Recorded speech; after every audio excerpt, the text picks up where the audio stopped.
sacrifice. Lord, take control, take control. How much time do you spend out of every day taking care of the things that you have in life? I mean, your home, your cars, your clothing, such as that. Do you spend a lot of time taking care of those things on this side of eternity?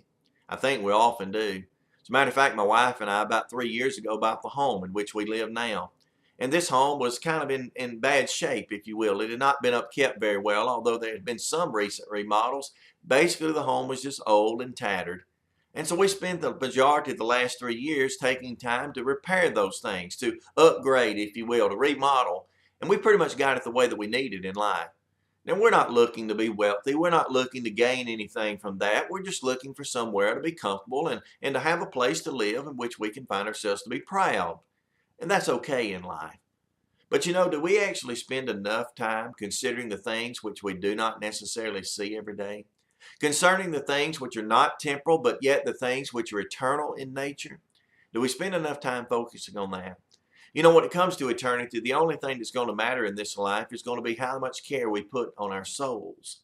How much time we spent caring for our souls and looking for the eternal thing called heaven.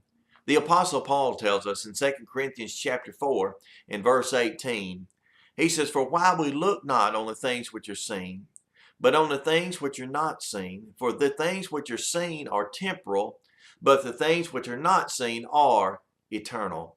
You see, what Paul is illustrating to us is that although we do have some material gain in this life, we do have physical things, especially we in America are so blessed to have it, typically to have homes and cars and clothing and such as that.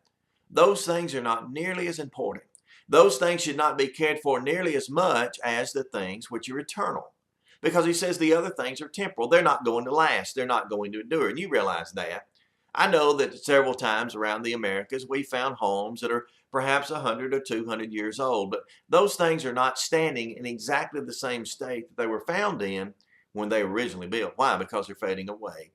But if you'll put your thoughts, if you'll put your attentions, if you'll put your time into maintaining the eternal thing that you possess, which is your soul, the thing which is unseen, you'll find yourself being blessed for it in the day of judgment. When the Lord should return, or when your life should cease in death, when you stand before the very throne of God, you'll be thankful that you put the time that you have and the efforts that you have put in to upkeeping your spiritual soul. It's my prayer today that if you find your soul in any condition other than that which is perfection, if you find your soul in any condition than that which God gave you that soul, try your best to return it to that state. Try your best to remodel. Try your best to, if you will, reform that. Make your soul what it ought to be before the very throne of God. That's all that's going to matter when eternity should turn. This has been your Daily Dose, and it's my prayer that you'll be encouraged. Lord, take control, my heart. Lord, I am serious about living this new life with you. My heart, my mind, my body and my soul are yours. Take control, Lord. I surrender everything to you. The words of my mouth, the meditation of my heart, all that I own, all that I am.